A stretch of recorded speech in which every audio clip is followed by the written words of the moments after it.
So, my name is Sajid Darius. I'm a full-time professional coach, and I'm also a challenger since 2014, and I do around 1,000 individual sessions per year. Here, I'm part of League Mentor, where we do bootcamps like this one. So we have to start with some concepts. We will actually use clips from famous streamers like the boss to explain some of these things, so that it's not just talking and boring. And we won't show only, when he's doing it properly. We actually picked a couple of clips when boss is properly splitting, but also when he's not properly splitting, because we all make mistakes. And another thing, this is not a lecture for top laners only, okay? Even if you main ADC, knowing these concepts will matter a lot. We will show a clip from ADC today, for example. So, what is pressure?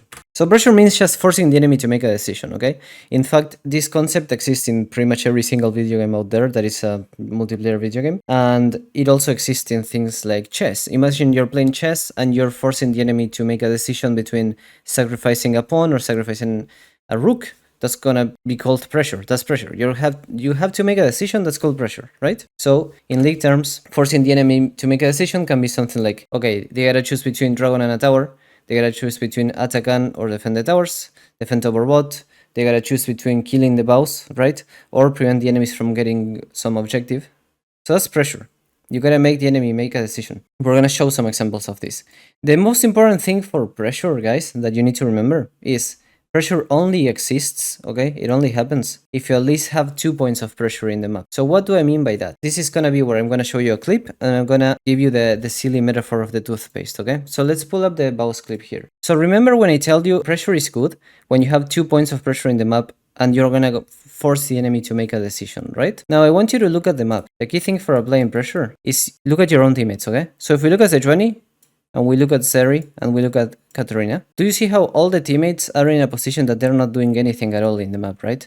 And remember I told you, pressure only exists if you're applying at least 2 points of pressure in the map at the same time. Why at least 2 points? Because like I told you before, the enemy has to make a decision. That's what pressure means. For example, if the boss is here pressuring top lane, the enemy should be forced to make a decision. Okay, do I go stop the boss in top lane, or do I go stop other enemies in the map? That's what pressure means. They're forced to make a decision.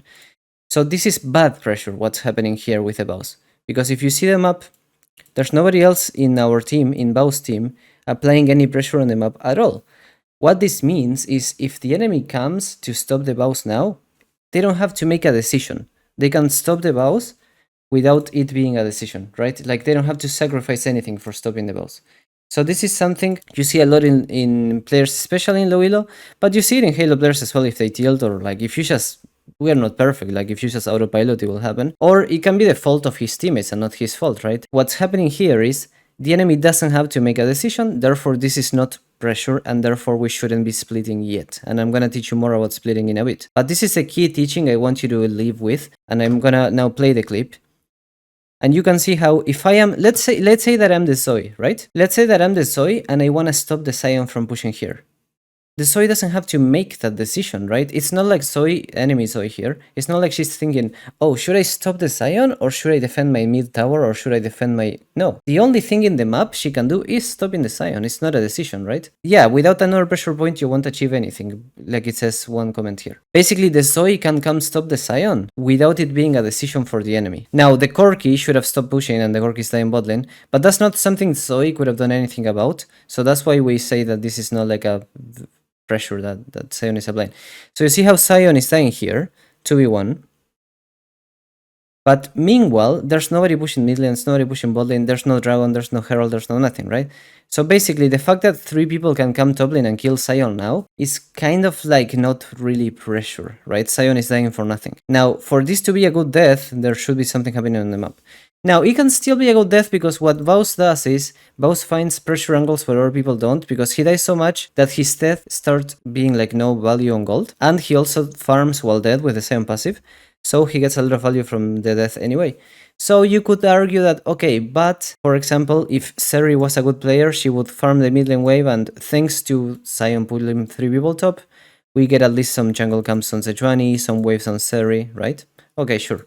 It's still not the best pressure ever, and he did end up losing this game. So somebody's asking, what's the right move to do when your team isn't applying pressure elsewhere on the map? We will talk about that. I'm gonna teach you something called fogging. But first, let's talk about this a bit more. So The boss does find angles to pressure because of the champion he's playing and because of the playstyle of dying a lot, but I don't want to teach you to die a lot, and I don't want to teach you to only play Sion. Any student that I would teach here in the world, I would have told them that this was bad by them pushing here. The boss can be a bit different because of his situation, but any normal circumstance, this is bad. And the reason is there's no pressure elsewhere on the map. So this is the metaphor I want to teach you. It's kind of funny metaphor, but it will stick to you. So imagine for a second, okay, and this is gonna be me drawing with a mouse, so bear with me. Imagine you have a tube of toothpaste, okay? This is just a tube of toothpaste. Imagine you wanna squeeze the toothpaste out. That's applying pressure inside of the tube, right? Well, the only way you can do that, you can't squeeze the toothpaste out of the tube with only one finger like this. You would only push the tube, right? Likewise, to a pressure in League, you can always apply pressure inside of the tube if you're at least pressuring with 2 fingers from each side, at the very least. And in fact, similar to League, the more fingers you use, the more pressure you're gonna squeeze inside of the toothpaste. It's the same as League. Basically, if you're only applying pressure in one point, you cannot get the toothpaste out, okay? Pressure, the word pressure is like actually really good, because similar to League, you can't pressure something by pushing from only one side. And before you ask, oh, but what if you put it against the wall? Well, the wall is acting like another finger in that case, right? Okay, these comments. So let's continue, because somebody asked about what do you do if the teammates are not, because what would you do if you're the boss in this situation, right? Like the teammates like are not applying pressure, is kinda not your fault. Well, there's something that I actually learned from the boss that he does super well, that he just didn't do in this game, but he does super well, which is called fogging. So I'm curious if any of you has ever heard of the word fogging, and I have it here, this word. Has any of you ever heard it? A lot of no's. So only a couple yeses. Interesting. So the word fogging, what it means is using the fog of war to your advantage, right? So fog of war meaning the lack of vision of the enemy team, okay? This is what it means, okay? The important part about applying pressure is that you need to be patient and use fogging. So the enemy team will always come catch you. So here, why did the enemy team come kill the boss? I want you to see the enemy Zoe. Look at the enemy Zoe movement, okay? See how the enemy Zoe starts recalling? Okay? I want you to notice 3 things. Zoe is recalling. There's no enemy red minions here yet that boss needs to kill, right? If there's no minions, it means that there's little value to being here. And the next thing I want you to notice is how the Aurora was gonna walk up. So notice the Aurora. So what fogging means here, what Valve should have done and what you should do if you're splitting like this, is you wanna like walk out. Fogging means you walk out of the enemy vision in a straight line, like this. So why? And we stand like out of the vision. Why? So that the enemy doesn't know if you're still in the lane or you're recalled. It's super important to do that. So if the enemy doesn't know if you're in the lane or you're recalled, the Zoe would never cancel her recall, for example. And if the Zoe doesn't cancel her recall, in the next 10 seconds you can actually begin pushing and doing the split. And now, when Zoe leaves the base, she will have to choose between going mid lane and defending this wave or going top lane. So now the split is so much better if both had fogged, right? What low elo players do is they're constantly showing in the enemy vision, the enemy minions, even when the team is not applying pressure yet. The cycle that you should learn is if the ally team, so if the ally teammates are not applying pressure yet, you fog until they do, or until next wave, basically. And if they don't apply pressure, again you fog, and again you fog, and again you fog, right? Somebody's asking, when I play support and fake recall next to a bush, that's not really fogging, that's a bait. When you play support, fogging is, for example, if you roam top lane, or let's say you roam mid lane, then you don't do this and come back bot lane. You first go out of the vision like this, so the enemy doesn't know if you're going back bot lane or if you're recalling or if you're staying. That's fogging. Fogging means you get out of the enemy vision in a straight line from the lane like this. You just walk back. So the enemy doesn't know if you're staying, recalling, roaming, warding, whatever, right? Basically, it means that you leave the vision in a straight line backwards, so the enemy doesn't know your body language, what you're doing. You should do it on every role you play, by the way. Like, low elo players don't fog ever, so you always know what they're doing, so they don't apply pressure. Because you know if they're staying or not, you know if you should stay or not with them, etc. Because a lot of pressure is also about speed. How fast can the enemy get to where you are? Is it specifically to walk back in a straight line? Yeah, mostly. Like, I mean, you can do this instead of a straight line, but It's walking back through the lane, basically, or out of vision through the lane. So see how Sion is pushing this wave? But notice how, even though the Atakan is gonna spawn in 1 minute, the Atakan didn't spawn yet, okay? Number one. So because the Atakan didn't spawn yet, we don't have pressure in the rest of the map. Number two, the Sejuani is not yet on the map applying pressure, and Katarina is not applying pressure on the mid lane tower yet. So what should we do now?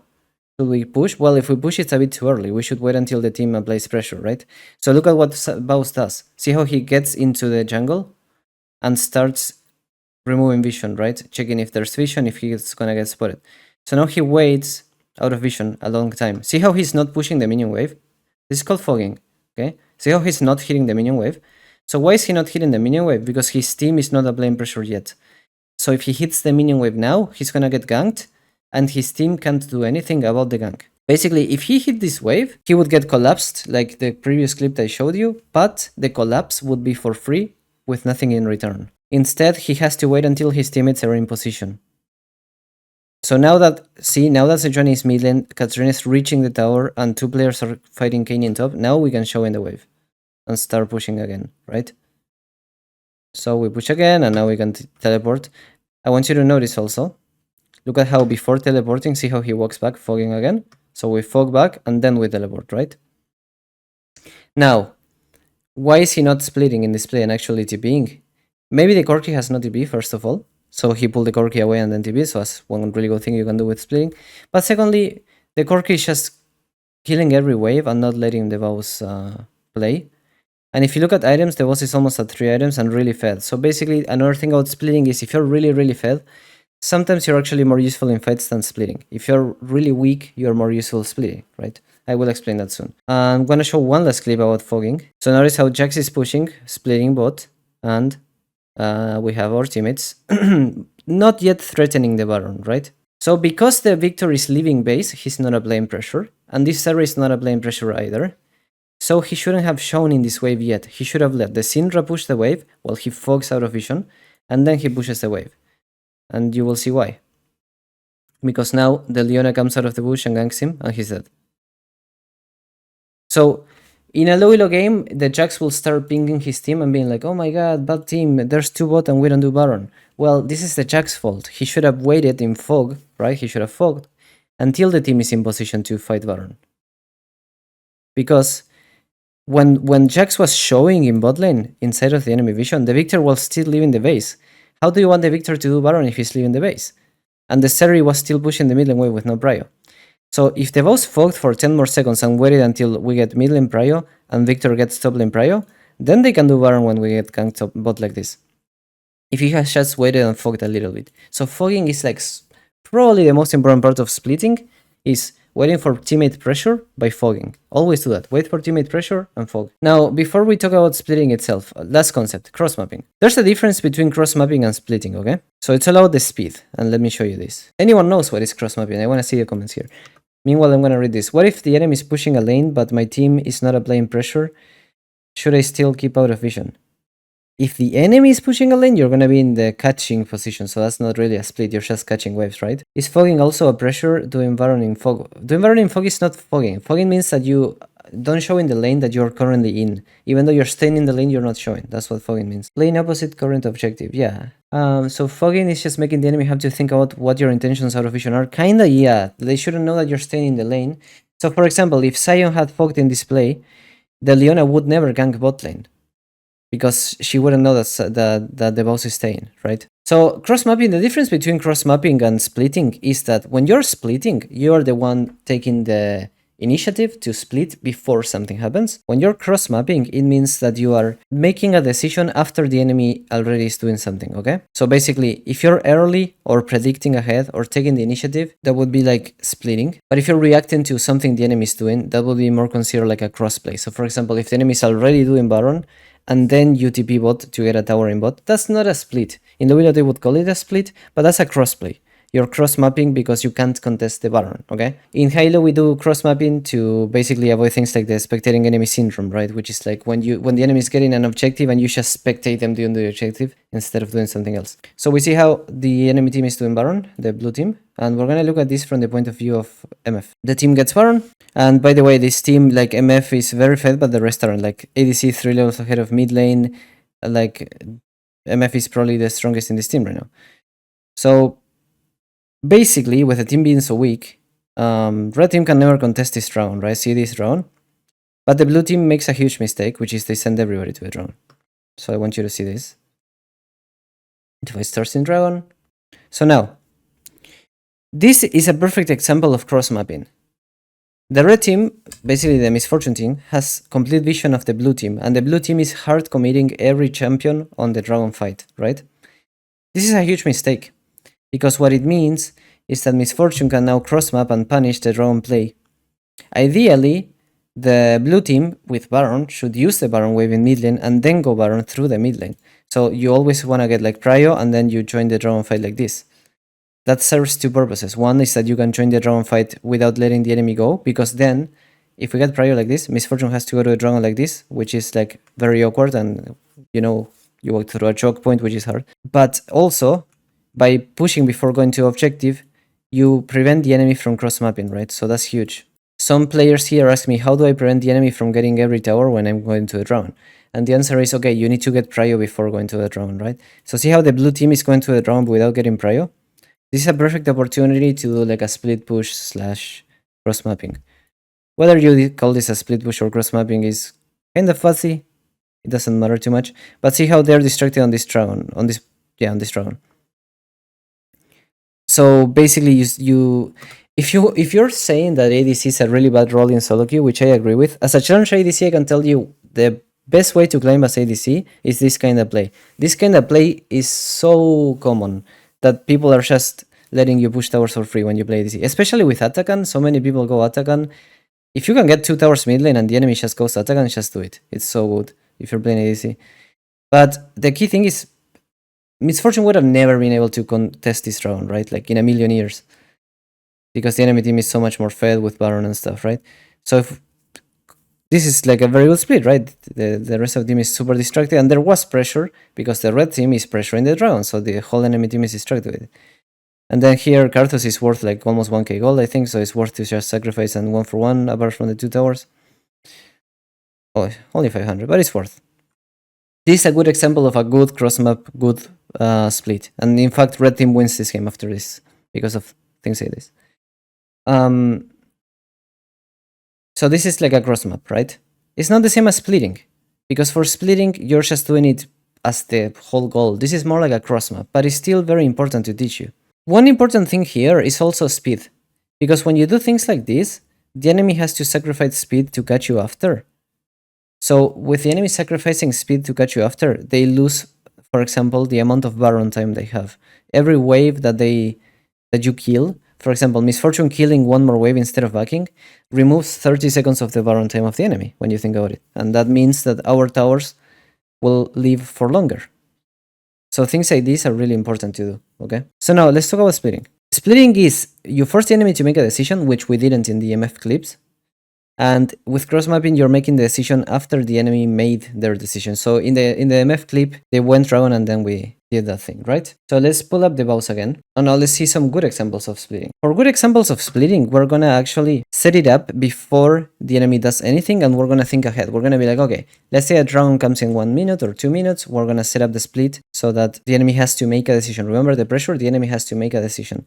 One key thing of splitting is that the farther you are from the point of pressure, the more pressure you are applying. So what do I mean by that? If the pressure the enemy and teammates are applying is in dragon, then splitting top is the best possible thing. If the pressure is happening on the Baron area or maybe top lane tower area, then splitting bot is the best thing. This is something the boss does really well. You always recall, look at what the next objective is, and be like, okay, see how he's top lane because dragon is the next objective that's gonna spawn. But then if you see the opposite, when there's an objective in top lane, he will be splitting bot lane. So here, why is Bao's bot lane now? Well, because Atakan is gonna spawn. So because Atakan is gonna spawn and there's no other objective, we split in the other side of the map. This is probably most of you know this, but just know that the further away you are from the other point of pressure, the more that the splitting is useful, okay? Because it takes longer for the enemy to come to you. The longer it takes for the enemy to come to you, the more time they waste, the more pressure you're applying, okay? So now let's look at some examples of actually good splitting. And I'd really like to choose clips like this that are like not super... Oh, he's not taking 5 towers on the Nexus, right? They're like examples that you might see in every single game. They're not like very special examples. I'm taking like everyday examples because that's actually the way you learn. Because if I show you like, I'm trying to teach you mechanics, for example, and I show you like an insane pentakill, that's like an edge case. Or if I show you the boss taking like all the towers on Nexus, but that won't happen every game. They won't let him do that every game. He's gonna have bad teammates, he's gonna have enemies playing better. So it's really good if I can show you examples of like everyday splitting, right? So look at this. Now that you learned that I showed you what I showed you before, right? Can you tell me why this is actually a good moment to split and a good moment to apply pressure? What is the difference between this pressure and before? Team is far on the map. Yeah, exactly. Pressure on mid lane and top lane. Yeah, perfect. So, once again, Leona and Udyr are coming to get us, right? And also one person mentioned Yoni's dead. Exactly. I didn't even notice that, so that's perfect. Yes. But see, now that the enemies had to make a decision, you see, because if I am Leona and Udyr, they had to make a decision to defend mid lane or defend bot lane. This is a good split, actually. And the reason it's not a cross map is because the split began even before. So one key thing that you might notice is, do you see how Victor, Swain, and Seri and Jax, they are all in the same line? That's what makes this split so good. Because the enemy has to make a decision. Okay, do I go here? Do I go here? Right? So when you're applying pressure in the same line, it's more pressure. Whereas if you have, like in the clips before, you have like Jax applying pressure here, but then the rest of the team is like scattered, like leaving base like that, that's not pressure, right? Doesn't mean you need to always have a perfect line, because if your team is in Baron, then the only reason you need a line here is because all the towers are kind of like in the same line, and this one is gonna die. But for example, if you have Baron here dying, you can go hit the inhibitor. Yeah, that's also fine. It doesn't have to be always a lane, right? But this is a really good example. So look at what happens, okay? I want you to look at mid lane, look at bot lane. This is a really good split. Also notice that now that Jax already pulled the attention of 2 players, he doesn't need to fight them. He just needs to run away, which is something Baus is really good at. Because if he just runs away, this is the equivalent of like, well, you just pulled 2 people away from mid lane. It's like you killed them, basically, right? So he only needs to run away now, and it's perfect. So see, now our teammates get the tier 2 tower mid, and they have the herald, and they can keep pushing with that. And the enemies are still coming to like stop us. So this is a really good example of like a really good split, okay? This is a good split. Good job, boss, okay? This is how you can get leads for your team despite being really behind in kills or whatever. Like, he's not that fed, right? 3-4. Well, he has perfect CS, but he's not like super huge. But this is how you can impact the game while not being super fed. So somebody asked, is going beyond the pressure line if your team just overextended? Not necessarily, because if there were no towers in bot lane, the boss could be hitting bot lane tower while the enemies are defending this as well, right? It's fine. The only reason this was a perfect line like this is because all the towers were, you know, we have tier 2, tier 2, tier 2 that we can pressure. And then this one is basically dead and we can proxy it, so it doesn't count. That's why. But like I said, you can go beyond it if the enemies are distracted. Now, sadly, the ally team didn't actually get the mid lane tier 3 with the Herald, which they should have, but that's besides the point. I want to show you something. The reason you can tell this is a Halo game is because of Syndra. Do you see how Syndra is not defending mid lane and not catching the Jax? That's perfect. You wanna... Because if Syndra defends mid lane, they still would have lost tier 2 mid lane, but they would have lost tier 2 top lane as well. And then it's huge for the Baus team, right? Because they get like 2 towers for only Baus death, which is like huge. So this is a good decision the enemy made in this situation, low-key, in the Syndra. If we can show, it's because somebody's asking if we can show examples of good decisions the enemy could have made in this situation. Well, the good decision was Syndra. I think Syndra was the better player here. I can show you another good decision. Also, by the way, what champion you're playing matters for splitting, because This is, by the way, why the boss plays this kind of champion like AP Jax, because he really likes champions that have three things that can take towers fast. This is why the boss chooses these champions, okay? He chooses champions that can take towers fast, that can one-shot wave, and that is hard to catch. And one more thing, can one-shot towers fast and one-shot wave this with no kills, okay? So this is why we will see him playing things like Sion with AD items, things like AP Jax, things like top lane Vi, and things like Gragas. So notice something. All of these champions are really hard to catch. Sion with the ult, and all the others with like really low cooldown dashes. Then all of them have abilities that basically one-shot the wave. Vi Q, he maxes Q on Vi top if you have seen him play. AB Jax one-shots with E. AD Sion one-shots with Q. And Gragas with QE. Especially if you build AB. So then, when he one-shots the wave, he can then escape. So that's his like signature move. He will like one-shot a wave and escape, one-shot a wave and escape. So he's constantly applying pressure while... Why does he want to escape? Is it to survive? No. He wants to escape to maximize the amount of time you're wasting on him. Because when you waste more time on the split, it gives more time for your team to play without that number, right? So for example, this split, I think is good. So why is this split good? Because our team is fighting 4v4. So now I want to teach you the last thing I want to teach you about splitting. So somebody's asking, splitting on Nimole, this is like Jink is not as viable. Yeah, that's exactly right. So, I mean, you can do it, and you just saw me doing it on Misfortune, which is not mobile. But that was more like a cross-map punishing the enemy not being there. Because there's a difference between like splitting when the enemy is not paying attention to you, which is like in low elo you can do it a lot, versus splitting in a way that the enemy will come constantly to catch you and you have to constantly escape them. So the best split pusher champions are champions that can either survive when... So I'm gonna explain the best split pusher champions, right?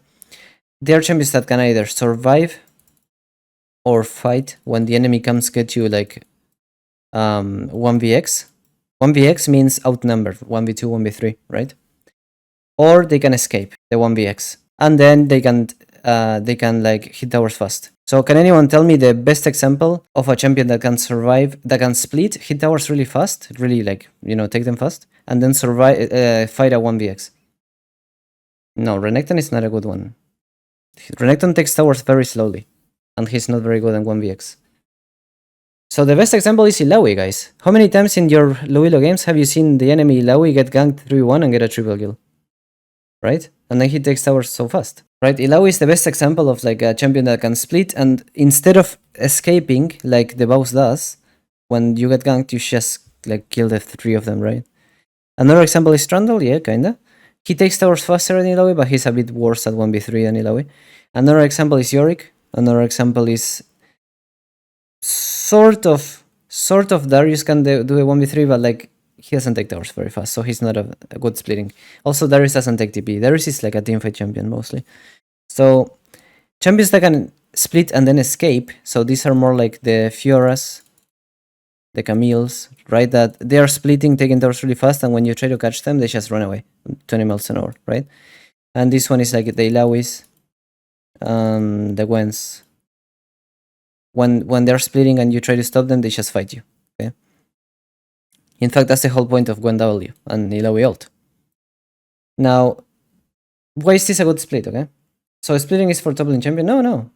I mean, you can do it with others, but the thing is, with top lane champions, you can plan to split even when the conditions are not amazing, just because your champion is catered towards it. Whereas with other champions and other roles, to find a split, you need to have the enemy all distracted, or you being insanely fed. Like that clip I showed you, Misfortune was 3 levels ahead than mid lane as an ADC. That's why she got split, right? Like, it's a bit different. So now I want to answer something that one person asked, which is very important. So one person is asking, is splitting worth it if you only pull one person? Like here, Vaus is splitting and only pulling Syndra. So this is something I really want to answer, okay? It's really important. So look at this, okay, guys? What's happening when you split and you pull one person is that you divide them up. You divide them up and you have a 1v1 and a 4v4. Okay? So essentially, the other way you can say this is, when you're splitting and only pulling one person, you're sacrificing your champion for one enemy, okay? So the question is this worth it? The answer is, it's only worth it if the enemy champion that you're getting is worth more in a fight than the champion you are sacrificing. Okay, so who is more valuable? This Syndra, by the way, the KDH is 6 and 2 right now. So who is more valuable? The three in if there's a team fight, okay? Who is more valuable, an AP Jax or a 6 and 2 Syndra? In a fight, in a team fight, right? In a 5v5. Right, the Syndra is more valuable, especially because Jax is AP. Right? So he will get one shot in a fight. So if you're pulling, basically, splitting is good if. So this is the one thing you can write down as the end of this session. The conclusions are splitting is good if you are forcing the enemies to make a decision and getting more value out of it, plus getting value, right? Getting more value than the enemy is getting. Or you're making the enemy sacrifice something more than you, okay? So what do I mean by that? Here in this clip, Syndra is sacrificing more than the Jax. Like basically, the Syndra would like to play a 5v5. In other words, for the well, it's not red, like for the enemy team here, which is on the blue side, for the enemy team here, the 5v5 with Syndra, it's better for them than the 4v4 without Syndra. So this split, that's why this split by the boss is good. Because you're making the enemy lose the Syndra. Like, he still, look at this kill score, right? Like 31 to 16, it's still pretty doomed. But when you're behind, this is the best thing you can do. So my advice to you is, when you're behind as a top laner or any champion, in fact, even as ADC you wanna do is, if you're behind, forcing the enemies to sacrifice a stronger champion in the side lane for you is very, very good, as long as you don't die. But look at this. This double kill is all thanks to the bows, thanks to the fact that the enemies ahead didn't matter too much because, well, now they're dying, but the Syndra got sacrificed in the setting, right? So there's a graph that I like drawing. I'm gonna draw a silly graph here, and we're gonna draw the graph maybe with a white background because this is maybe too colorful. So we're gonna like make like a new slide, and we're gonna draw here. So we're gonna draw a little graph here. When is splitting good, right? So let's say that you don't know if your champion is good for splitting, and you're not playing like Trundle, right? And you're not playing Illaoi, because if you're playing Trundle Illaoi, those champions are extremely bad at fighting. So if your champion is bad at fighting and good at pushing, you wanna just push almost always, right? It's just that it's important that you fog correctly, right? And wait for teammate pressure. Wait for your teammate pressure and fog. But let's say that this axis here is like how good a split is. So the value of splitting, right? So how good splitting is at any point. And let's say that this graph here is how much lead do you have individual. And let's say that we have like, let's say that you're behind. Let's say that here you're more or less even. And let's say that here you're like super head stomping, right? So let's say that we give them some, imagine some KDAs here. KDA is not everything, you can have perfect farm with a lot of deaths like the boss does. But let's imagine that you're here like, oh my god, you're 10-0 here. And here you're like, you know, 3-0. And here you're like maybe 1-1. And maybe here you're like, you know, 0-5. You're getting destroyed, right? 0-4. So the important part here to remember is this. If you're somewhat ahead, remember what I said. Splitting is gonna be good if you make the enemy sacrifice more than you, okay? So let's say that I'm a 3-0 Camille, okay? Let's say that I'm gonna be Camille, okay? I want you to remember one thing, okay? Pay attention to this. When I'm splitting, the enemy doesn't have to kill me. The enemy has to kill the minions when I'm splitting. Because if they kill the minions, then I can't split anymore. I don't have a wave, I can't hit the tower. I assume most people know here that if you have no minion wave, you do no damage to the tower, right? So if you have no minion wave, the split is over until the next wave. So remember something, even if you're fed, it doesn't make your minions be that much tankier. It does actually, there's some tech around that, but it's not very important. Like, the enemy can still kill the minions. So, if I'm 3-0, all the enemy has to do is kill the minion wave, right? So let's say that the enemy is doing bad. I'm 3-0 Camille and the enemy top lane is doing bad. Well, if the enemy top lane can stop me alone, then the split is really bad, right? Because think about it. I'm sacrificing a 3-0 Camille, and the enemy, I don't know, let's say the enemy is a Garen. The enemy 0-3 Garen can stop me alone by killing the wave under tier 2 tower. Then the split is really bad, right? So let's draw this in the map. So we have some, otherwise Jared is gonna flame me for not using the map. So let's say that we're playing blue team here, and we're the blue team Camille, and we wanna split, and there's like a fight that's gonna happen in this dragon, right? So we have like AD carry here, AD carry here, the supports here, and we have the mid laners here, and the junglers about to fight dragon, okay? And let's say there's a dragon fight that's gonna happen, okay? And let's say that this Camille is 3-0. Now this split is really bad, right? Recording and so on. Why is this split bad? Because it's gonna make our team is gonna fight 4v4. That's not a. I should have. There we go. Our team is gonna fight 4v4 without the 3-0 Camille, and the 0-3 Garen can stop me by himself. So this is a very bad split, okay guys? Do you understand why this is a bad split? Because you're sacrificing a strong champion. Let's give this a Camille, and let's give this a Garen. The reason this is such a bad split is you're sacrificing a strong Camille for a weak Garen. And the blue team would rather play the 5v5 with the strong Camille. In fact, this is very good by the Garen. The Garen staying top and making the Camille stay top here is really good. So usually you want to send a weaker champion into top lane here. So basically now we have the first part of the graph. When we are sort of fed, because 3-0 is not being insanely fed, the value of split is kinda low, okay? Low value, okay? Now, if we are 0-4, then the value of split is insanely high, because like we saw the Vaus doing there with the Jax clip, in this clip, he was behind, whatever, but forcing a stronger enemy, he's not that behind, right? He has perfect CS, but my point is, he's forcing a better enemy, the Syndra is ahead of him by far, he's forcing a better enemy to match him. So when you're behind, the value of splitting is like super high, because you always force stronger enemies to come to you, and you force enemies to make a decision, so you're making enemies sacrifice something more than you. So that's like super good. So if we come to this, if instead of 3-0 Camille, right? If instead of this we had a 0-3 Camille and a 3-0 Garen, now this is a good split, because now the enemy team is like, wait, our fed Garen is not in the fight, and your team is like, okay, thank God, even though the Garen is 3-0, he's not in the fight. We'd rather play 4v4 than 5v5 with these two guys, right?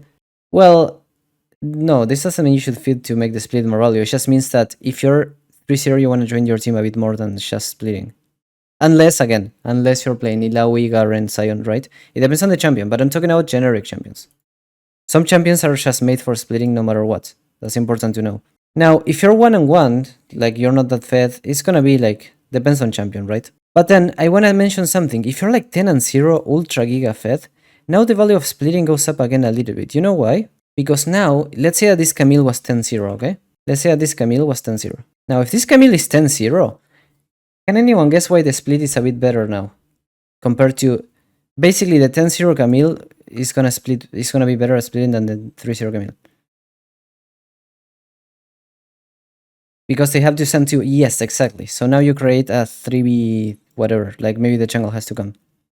Which is something Vaus is good at. Vaus is good at getting many enemies to come to him even when he's not 10-0, right? And why can he do that? Because his champion, he chooses champion that one-shot away very fast, right? Now the split is a bit better, because if you can do this, you can kill two, maybe you can dive him, kill the tower. So now the split is a bit better, right? So what's the fundamental teaching here is like, unless you're playing a split push champion, avoid splitting in this point, okay? I only drew this graph because I just wanted to talk about this point. Like, when you're fed, but not so fed that you're gonna bring two people to the lane, basically, if you're fed, but not enough to like dive or bring several enemies, then you shouldn't be looking to split. Because unless, again, if you're playing Trundle, then you can do it, right? But if you're playing like a normal top laner champion, you know, Jax, Camille, Renekton, Fiora, okay?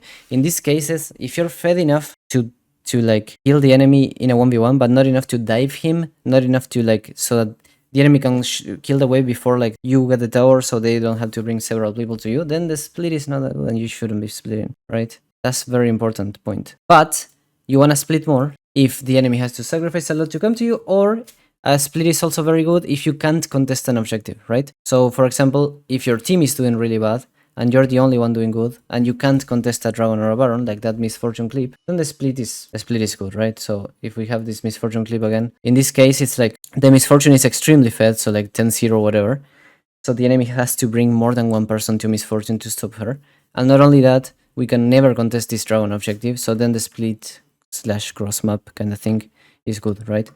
Because here it's the only place we can be useful, right? We can't go to the fight, because if we go to the fight we will die either way. I think those are all the clips, and the main teaching here, I think, when I teach split pushing to people is like, it's really bad if you split without looking at what your team is doing, what objectives are coming up next, and whether your team is applying pressure. Just be patient and fog until your team apply pressure, and then you split. When you don't want to be the low elo player that just splits, gets 5 people to come to you and kill you, and then you ping like, oh my god, my team is not helping, not doing anything, 5 people bought the Baron. No, it's your fault for not waiting until they are pressuring Baron and then split. Okay? Don't blame your teammates when 5 people come to you and they don't do anything. You gotta be in a position so that when 5 people come to you on the split, your team can do something. Okay? What about someone who wants to split but can't do much if it's behind like Shen? Well, but Shen wants to split just because of the ult, not because he's that good at taking towers, right? He can still do it if you're behind, because... Okay, one thing guys, no matter how far behind you are, if you go to a side lane, somebody will have to come and stop you, because otherwise, even a 0-5 champion will take the Nexus if you leave him alone, right? I can go to a practice tool without items, eventually I will take the Nexus if nobody stops me, right? So, even if you're behind on Shen, somebody will have to come and stop you. If you're behind, just force somebody stronger than you to stop you, and don't die. That's all you gotta do.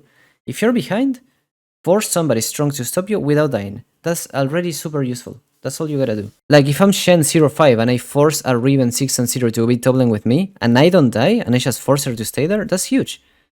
Just don't fight her, and just like stay in XP range of the way without fighting, right?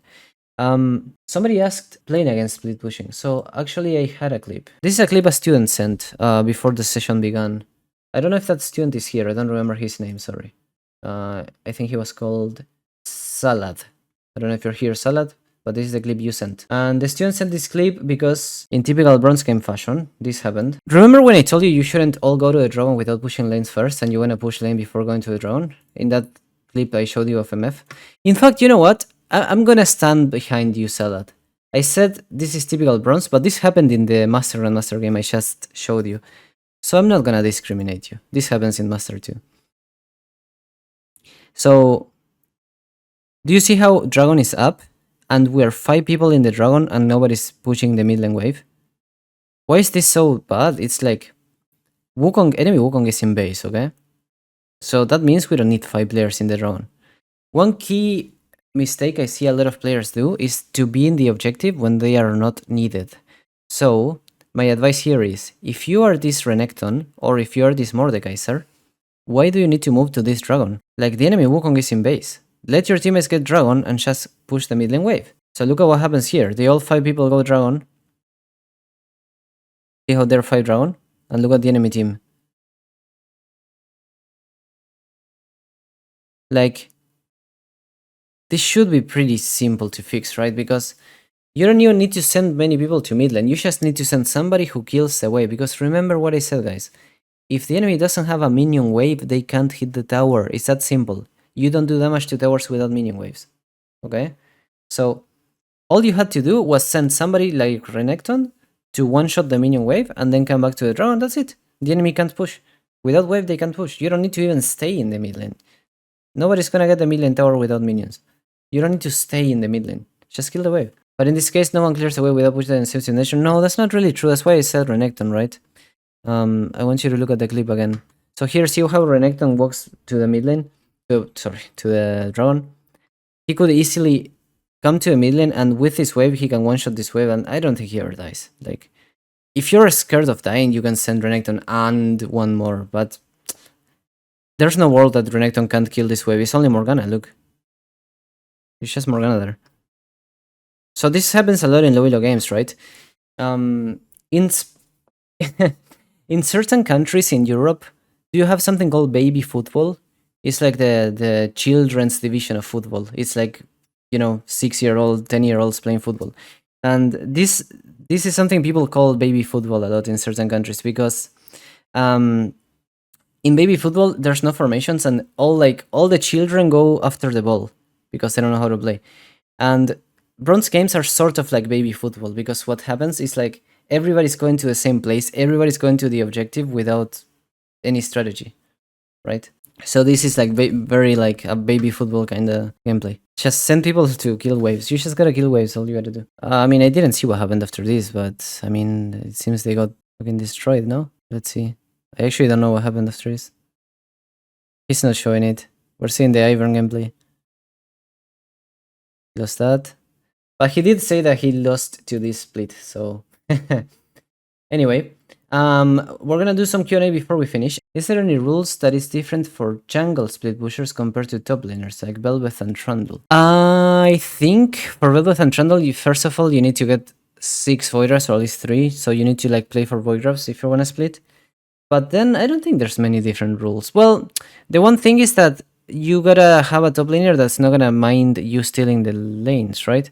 But I think one thing you can do if you're splitting on Trundle or Velvet jungle is wait until enemies get objectives. Because when the enemies are getting objectives, you can send your top lane out of the lane and then you can get whatever you want.